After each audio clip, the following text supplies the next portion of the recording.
Okay, so we're going to start out tonight with looking at some leadership lessons from the life of Moses. And this is out of Reggie McNeil's book called A Work of the Heart. Look at some of the leadership issues that Moses faced in his lifetime. High expectations. Have you ever had high expectations on you when you arrived in a new position? Public confidence, but yet private self-doubt. I think that plagues a lot of leaders. He had times of humiliation, times of fickle followers. Hearty amen to that, to the pastor in the room. Fickle followers. Draining conflicts. Exhilarating revelations. And miraculous divine interventions. Right? The whole bag was there. The whole range of leadership experiences and emotions can be seen in the life of Moses. He also had to deal with tedious and debilitating trivia. Right? He is trying to forge a new identity in the nation of God's people, and they keep coming up to him saying that this jar of manna is bigger than my jar of manna. You know, and just the fact that the people constantly focused on the trivia instead of the bigness of what God was doing right there in their midst. Fear of failure, a common emotion. He had decisive victories, right? There were times when, man, God came through, he came through, and boom, everybody knew it.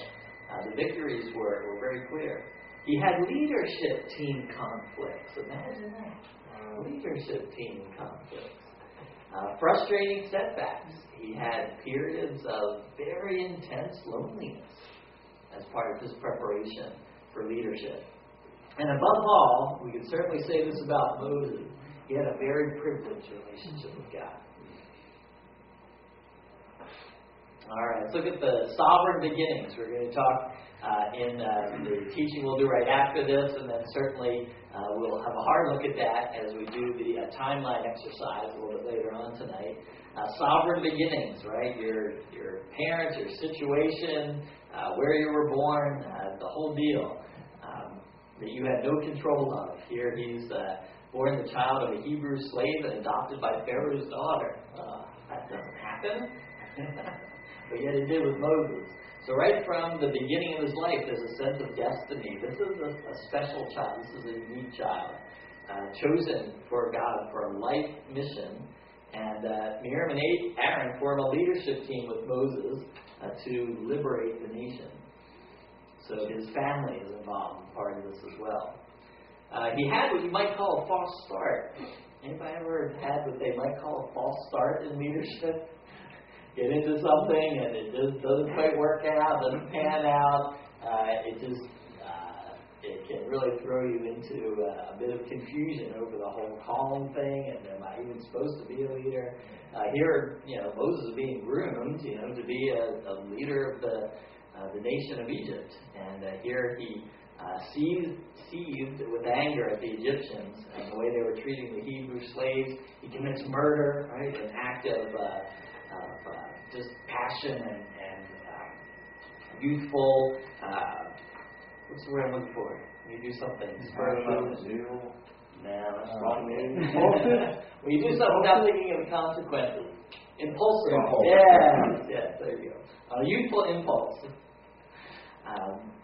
He fails in his first attempt to help his people, right? There was generally his anger was well placed. The Jews, his people, were being abused, and he felt compassion, but yet he acted impulsively and rashly, and here ends up running away. Great leader you're going to be. Your first chance to help your people, look what you did. Right? And he gets alienated from his very constituency most of the time. And in fact, even when he comes back, the Hebrews, they never quite accept him. You kind of get this impression that they never really embrace him as one of them.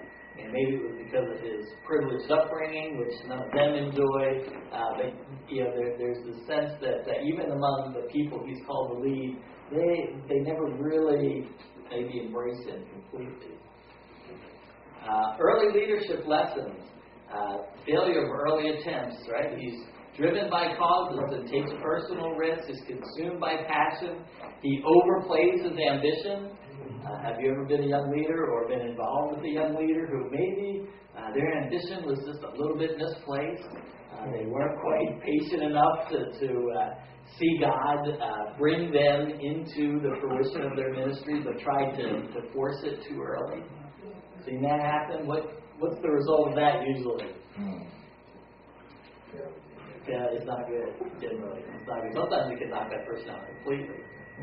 For Moses, he must have felt at this point in his life that he was taken out completely. But God did have a different plan. He abused his position and power. He got into trouble with authority. And, at this point, his whole life mission is threatened. Right? Moses saves the women in the desert. He still has this strong sense of right and wrong, even though he's had this failure. He's driving himself into exile. He still maintains the strong sense of right and wrong, and he's still willing to intervene, even if it creates conflict. And he continues to have this sensitivity to people who are underprivileged. Here the subplot of conflict begins to appear early in his life. Unfortunately, as he takes off after this murder incident, his personal vision begins to shrink to fit his life circumstances. Have you ever seen that in somebody, either another leader or someone who you just felt had so much more potential, but they don't see it themselves? And they keep opting for situations that are less than they could be in. That's so frustrating. Sometimes we reduce our life vision just to what will fit our circumstances. Or his continued pursuit of passion leads to openness and continued heart shaping by God. And this is how Moses responds. He allows God, even in this time of exile, he allows God to continue to work in his life. Look at what he lost. He lost his position. He lost his family. He lost his platform. He lost his power. Right? Now, one of the students, I think you said yesterday that a call to preach is a call to prepare. Okay? What if this was your preparation? Wow. In Moses' case, it was. God, in order to do his heart-shaping work in Moses, had to take everything away. Right? There's a lot of times in a leader's life, over the course of his life, when there will be periods when things will be taken away. Right? It isn't always, a ladder of higher and more. There are times when it'll all be gone. And that's when God can begin to do some heart-shaping work that he couldn't do unless those circumstances were forced on you. But the courage of Moses continues to allow him to accomplish God's plan and become a man who pursued God's purposes. Here's where a key role of a mentor comes in. Right? Jethro comes in, gives Moses' father a priestly blessing. He influenced Moses during periods of self-doubt and when his life mission began to crystallize. He made a heavy investment in Moses, gave him practical advice. Right? You're taking on too much. You need to divide and you need to delegate. Right? He gave him very practical advice as well. He believed in his leadership potential. Have you ever had somebody really believe in you? It doesn't even really need to be a lot of people. But particularly a mentor who says, wow, I see something in you. So you do? But we have to admit, we all go through periods of self-doubt and, and when a mentor says, I see the spark of God in you. And I see it, and it's like just one person, particularly a mentor, to believe in you. It really makes all the difference. Right. It makes all the difference. And a lot of you maybe have the opportunity to do that for someone else too, at this stage in where your ministry and leadership is. He provided a support system for Moses. And he had a presence accountability. This is so key. A presence accountability without owning it. Right? You get the sense that when Jethro was there, there was an accountability with Moses, but yet he doesn't lord it over, he doesn't control, he doesn't dictate, he doesn't demand, but yet just his presence is something that is shaping in Moses' life. Boy, you just can't say enough about the role of a mentor, particularly at key points in a young leader development. And then there's the lessons of the wilderness. Moses learns to shepherd leadership versus authoritarian leadership like the Egyptians. Right? God literally puts him out in the field as a shepherd, and he learns a different kind of leadership. Also, during this time, he learned to tend someone else's flock. Right? And when it came time for him to lead God's people out, he had to have that same position. These are not my people. I am leading God's people. I am tending someone else's flock. That's what I'm here to do. He demonstrated trustworthiness and resourcefulness, provided food, shelter, water, right, to the animals in the wilderness, and he did the same thing with the children of Israel on the way out, right? What were they constantly griping about? Oh, at least we had homes back there, at least we had food back there. There's the same issues of providing food and shelter and water. The common shepherding activities shaped Moses' heart into that of a shepherd leader. And that was not the kind of leadership that he was exemplified in Egypt. And growing up in Pharaoh's house, he would have seen a very different kind of leadership. Attention to detail. Moses communicated in detail God's precise instructions to Pharaoh. He didn't act as an interpreter of what God said. He brought exactly what God said to Pharaoh. Communicating the laws to the Hebrews. It was very precise. There was an attention to detail that marked the life of Moses. And then the directions on the construction of the tabernacle, again, very precise. So God could trust him with the details. From reserve to active duty. So for Moses, broken dreams and disillusionment and fear and insignificance in the wilderness, all of these things were gathered up and reshaped by the fire of God's call. But was Moses happy to get this call? The struggle of the call. Moses was a bit reluctant to take up the old cause of liberating the Hebrews. Right? Who am I? Who are you? Right? Are you really a trustworthy God for me to follow and to obey? Moses recalls past failure. Yeah, I tried that once, that old liberate the Jews thing. It didn't go well for me, right? I'm not sure I want to go back there. Isn't it interesting how God will often have us revisit the circumstances of some of our most significant failures in order to bring healing to it and restoration and transformation to it. Just think of Peter denying Christ, right, 3 times. So what does Jesus do? Peter, do you love me? I do. Peter, do you love me? Yeah, I do. Why do we have to go there, Jesus? Okay, I know I did it. You know I did it. Do you really have to take me back there 3 times? But he did. He took us back to the place of failure, the place of wounding, in order to bring in that forgiveness and bring in that transformation. And here Moses is called right back. This is probably not the assignment he really wanted. But there it was. God reassures with new promises. New promises are given in this situation. Moses doesn't believe he has the right skill. Right? I'm not a good speaker. I'm not really good in front of people. There's a lot better people that you could pick besides me. I think it's almost universal that this is our response to a true call of God. Most people who are in leadership positions generally didn't charge in there. They generally had these times of struggle. I don't know how many students have said, I was called to preach, and it took about 10 years until I started doing it. They know the call is there, but this sort of rejection, resistance of it.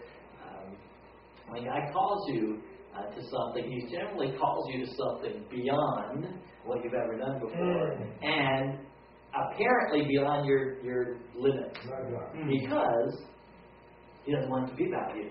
Wow. Right? He doesn't want it to be about you. And our natural thing is, well, I know my capacity, and you just called me to something beyond it. And so, first, you got the wrong guy. Or let me give you the number or the blog of the guy, pastor. He's the one that should be. God will constantly put those calls that are just outside of what you feel like your reach is, because that's what stretches us, and that's what causes us to really exercise faith. Moses actually tells God to go get somebody else. It's a nerve, isn't it? A remarkable relationship. Moses finally accepts God's calling. He has a remarkable relationship with God. He was very familiar with having an audience with God. Wow, think about the strength of that as a leader. If you walked into the throne room every day to talk about what was going on, and he had that kind of a familiar relationship with God.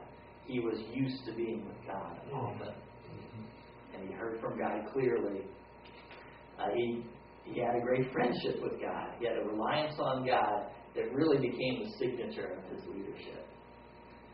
Moses' constant sense of alienation served to carve out in his heart a huge place for God to inhabit. Wow, I'm going to say that again. Moses' constant sense of alienation from his people, from his nation, from his country as he was sent into wilderness, it created an emptiness in his heart. And that was then a huge place for God to inhabit. I actually went online and listened to Don Miller, the author of Blue Like Jazz. He is a member of the church. He talks about a book called Imago Dei down in Portland. So I went on the Imago Dei website, and they have all the sermons there, and there's a couple by him. And I just kind of wanted to hear what he sounded like. A lot of upspeak, by the way. And one was called, the title was like God is Our Father or something. I know his next book is about his life growing up without a father. And he went through the Our Father prayer, talking about what it's like to have God as your father. And you just get the sense that in him, that growing up with that aching yearn to have a male father figure that wasn't there, that when he did find God really did become his father. And he really had that kind of relationship. It's almost the same thing. That emptiness that was created in him, that longing to have an earthly father, created in him a spiritual vacuum that when he did turn his heart to God, God is his father. And he really has that kind of relationship. And you can sort of see that with Moses here as well. Worlds collide. Moses clashes with the dominant political and spiritual powers of the day. His leadership is instantly challenged and imperiled. Powers that keep people in bondage do not relinquish control easily. That's true. Right? Spiritual, political, social powers that keep people in bondage. That can be internal and external. Absolutely.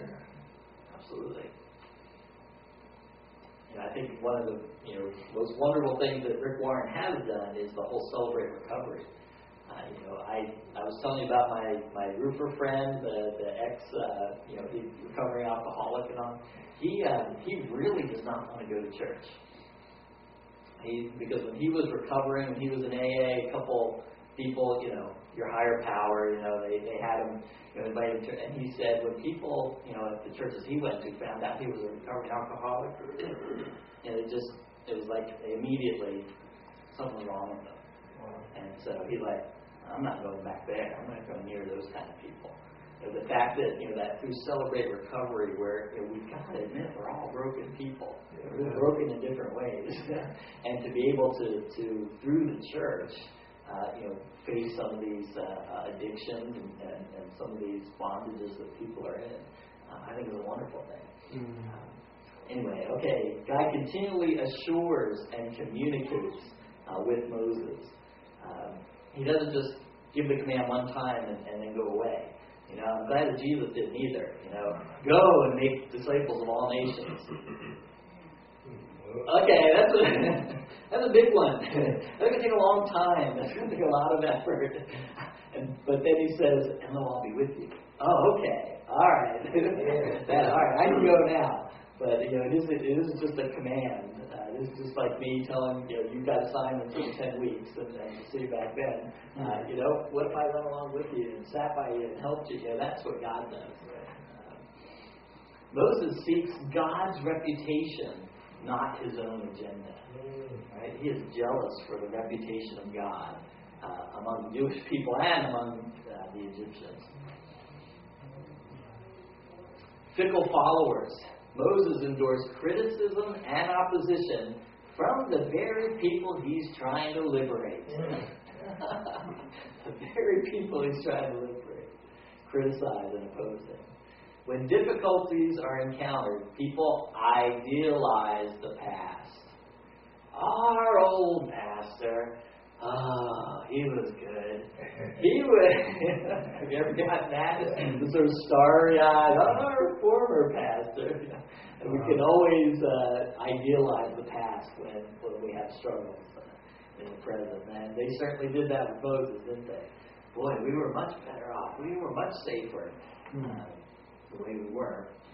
They went along with him tentatively, but any opposition was met with murmuring. How do you deal with murmuring? You know when it's going on. You know when, Master, people are talking. There's murmuring. Right? As a leader, how do you deal with murmuring? They always murmur. You just get used to it. If you go after it, it's not something you're ever going to put your arms around. Like, what do you think? You're smiling over here. How do you go after murmuring? We face it head on. You face it head on. We did. We've smiling because we went through a little season break for this several years ago. Really looked at in Corinthians what Paul's talking about the examples of the Old Testament and Israel. And there were 4 things that God brought severe judgment on. It was very severe. 2 of them were severe things: blasphemy, religious orgies, but then 2 things were murmuring and complaining. So out of the 4, 2 of them were murmuring and complaining, and God brought severe judgment. Wow. So we just went and faced it head on. If we want God's judgment on us, murmuring and complaining is the fastest way to get it. And then we just did it head on. We did a series on we had corporate repentance. We just, as a church corporately, we had came and spent several nights and just got specific, asked the Lord to show us ways in which we specifically murmur and complain and what we murmur and complain about. Have repentance, ask forgiveness, did some spiritual warfare related to it, and the transformation is miraculous. Wow. I mean, it's not the same place. Wow. I mean, the joy that's in the place, but you have to have strong leaders to go through it. Yeah. I mean, it's the breakthrough is just worth every bit of it. Were there some people that really resisted or wouldn't be a part of? No, not much. I think once they realized how God viewed it. Yeah, it was key. It really teaching the word. Brought some fear of the heart. And so, we just went after it head on. Yeah. And now, we just don't let it happen. And so it's kind of a DNA.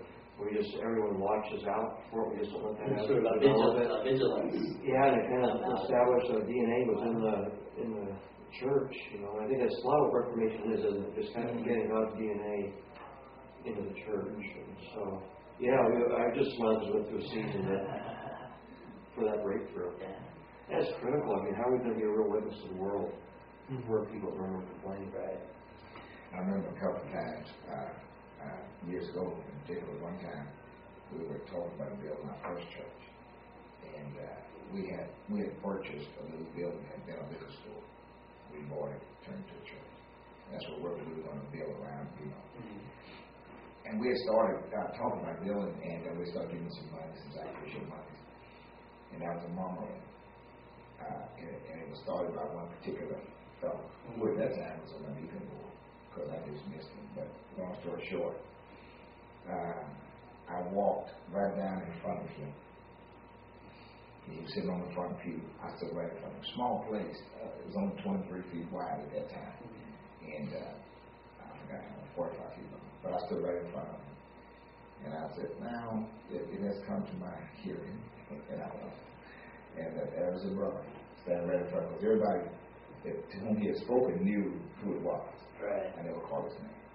And I just simply said, it seems to me if this particular person has any questions about, he would come to the one who can in fact answer his questions. He's been going on asking about this. What are we going to start with?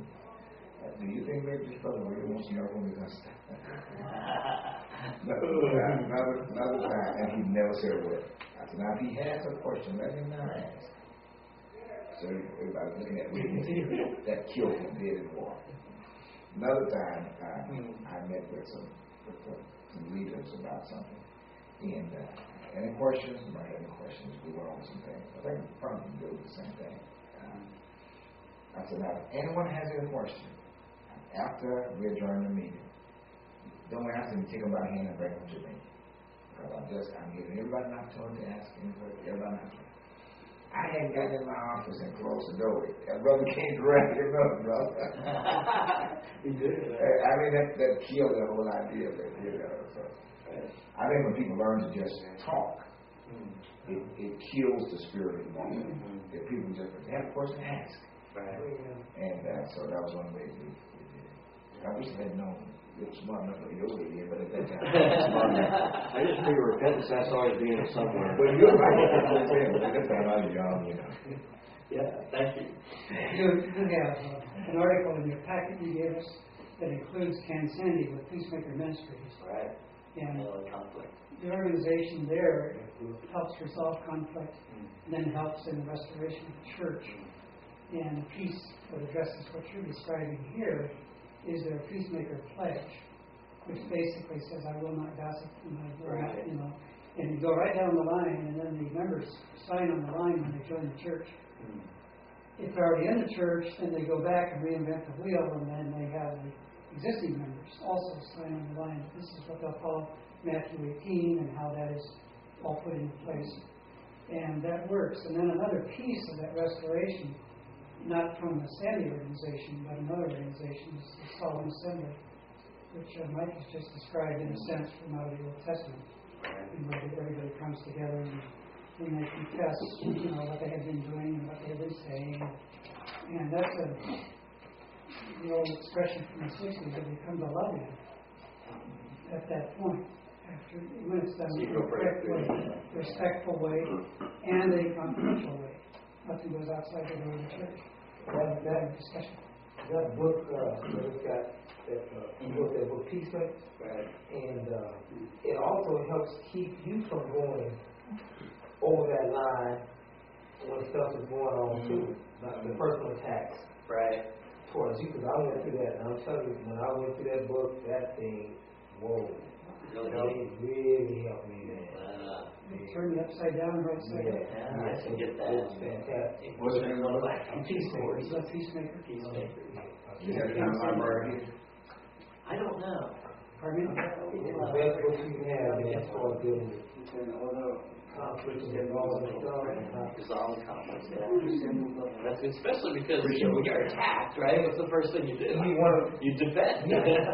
And Great, Ken Sandy, S-A-N-D-E. Ken, S-E-N-D-E. S-A-N-D-E. S-A-N-D-E? Ken is the first one. Got you. Thank you. Look, you can look him up at www.hispeace.org. His peace. Yeah, and H and P are capitalized. H is P for peace. All right, so we know how to do it murmuring now. Okay. So that's not going to happen in any of your churches anymore. Criticism, right? Outright criticism. The thing that I find most difficult to swallow as a leader is not so much being criticized for my methods, but being criticized for my motives. Right? I could say, I don't really like the way you do that. But when they begin to say, you're doing that because, exactly. all right, and they begin to talk about or put motives on you that obviously you don't have, you never went into it with. That's when it gets really hard for me. I don't know about you. You can talk about that. Well, the reason I'm doing this is because, when they begin to talk about motives, you can't defend your motives. You just got to walk with God and trust Him to it. And then, of course, out and out rebellion, right? They more or less overthrew his leadership and made a golden cow and started worshiping him. It was just out and out. We're going to go the completely opposite direction. Right. Wow. The leader is blamed for every difficulty en route to the promised land.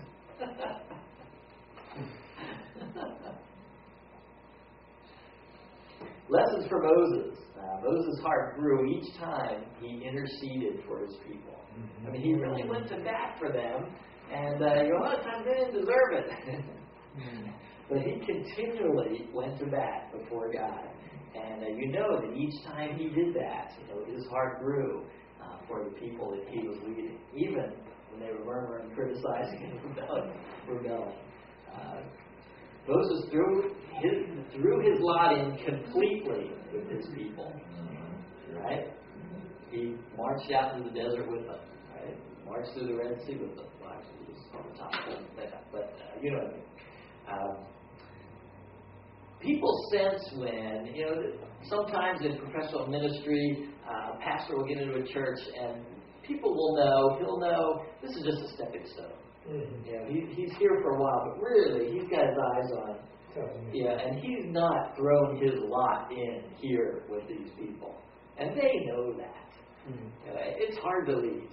It's hard to lead when people feel like you're just sort of using them as a stepping stone. And, that happens. And it happens in business, too. He just knows it happens in sports. This guy needs to get his numbers up because his contract, right? He's free agent next year. People know when is he really doing it for the team, or he's doing it because he's got to get his numbers up. People know when a leader has really thrown his lot in with them and has staked his reputation on what will go on there. The interim pastor gets that a lot. Interim pastor, well, that people know that going in. Right? People know that going in. Constant intercession maintains a shepherd's long-suffering heart. Wow. Constant intercession. Genuine spiritual greatness is compassion for one's tormentors. These people who tried to lead were really tormenting Moses. But yet he continued to plead their case before God. His overwhelming concern was preserving the link of the people with God, even at great personal sacrifice. Wow, is that not a great definition of a spiritual leader? And what he's really about? Overwhelming concern was preserving that link between the people with God, even if it meant great personal sacrifice. Wow. The challenge of the followers. Some of the followers never did embrace their leader. Immaturity sometimes causes followers to reject their leader. Right? Sometimes it's just flat out immaturity. Followers sometimes resist or refuse the responsibility to grow. Right, like that woman in my wife's Bible study. Let me know that. Some followers are intimidated by their leader's relationship with God. I have seen that followers sometimes resist or refuse to respond to growth at high levels. Really? Wow. We had a fellowship in Houston. This is going on. I used to be a part of for state convention. And I never shall forget the president, who at the time was doctor, I don't know if it's iron or just an appellation. But he always argued, because in our teaching, I would share some Greek and explain some things. But he would always, I call it shooting at me. He would always shoot.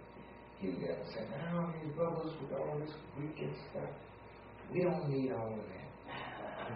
God knew when we were coming to these shores for Bible, he wanted us to have. And he gave us the King James Bible. You know, so I mean, he's at a point where he had reached his, and he didn't want anybody to go, I guess I could learn. Wow. Yeah. So, wow, that's a good example. Yeah. Insecure leaders can never let anyone under them flourish. That's true. Right? Can't do it. Right? If they do, they'll try a way to keep them down and take the credit. It's terrible when you're in that situation. Really, insecure leaders can never let people flourish. Leadership lessons. Moses' job here, his challenge was to form in his followers a new identity. Really, isn't that the same challenge today of spiritual leaders, to form in your people the identity that they are the people of God? That's a big part of our role. A nation of priests to serve God for his redemptive purposes on earth. Right? What had they been doing their identity as? Slaves in Israel. That was it. That was it. Slaves in Egypt. I'm sorry. Yeah. And Moses' job was to reform in them a new identity. He had a jealousy for the Lord's name and reputation. Wow. It was burned in his heart. Wow. Moses saw the presence of God as a commitment to the people. And Moses was fascinated with the glory of God. Lessons for Moses' failure at the end of his life. The stewardship of intimacy with the Almighty carries with it a heightened sense of accountability. Striking the rock in a way other than God had directed made it appear that Moses produced the water, thus stealing God's glory. God does not want his spokesman relying on past techniques or methodologies. He wants him relying on. Sometimes the worst thing that can happen to you as a leader is that you're successful. Because then you think, aha, I found the formula. And then the next situation you're in, you start rolling it out. And all of a sudden it's not dependent upon God anymore, or it doesn't really fit the situation. I love the fact that Jesus didn't heal the same way twice. If every time he healed a blind person, he spit on the ground and made by the feet every time, then he would be doing that all the time, right? Because that's how you get healed, right? No, it's not. It's the healer. So he did it differently, right? He did it differently. He defied the fact, defied this thought. There's a formula to it. All right. It's a little bit early, but let's take a break. Take maybe a little short 5